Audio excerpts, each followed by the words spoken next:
चिल्हो सियारों की कथा।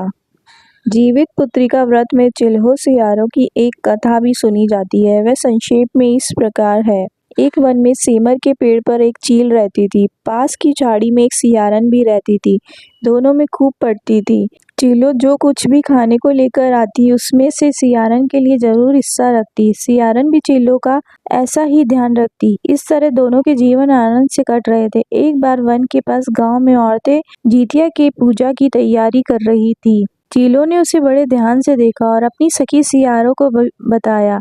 फिर चीलो और सियारों ने तय किया कि वह भी ये व्रत करेगी। सियारों और चीलो ने जितिया का व्रत रखा। बड़ी निष्ठा और लगन से दोनों दिन भर भूखे प्यासे मंगल कामना करते व्रत में रही। पर रात होते ही सियारन को भूख प्यास सताने लगी। जब बर्दाश्त नहीं हुआ तो जंगल में जाके उसने मांस और हड्डी पेट भरकर खाया।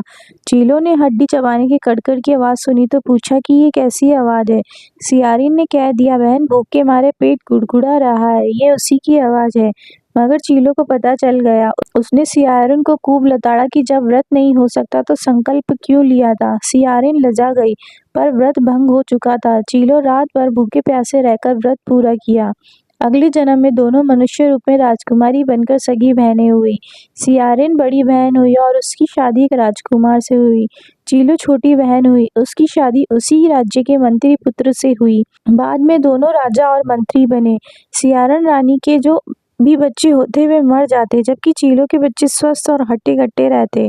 इससे उसे जलन होती। उसने कभी उनका सर कटवा कर डब्बे में बंद करवा दिया, पर वह शीश मिठाई बन जाती और बच्चों का बाल तक बाका नहीं होता। बार बार उसने अपनी बहन के बच्चों और उसके पति को मारने का प्रयास भी किया, पर सफल नहीं हुई। आखिरकार देव योग से उसे भूल का आभास हुआ।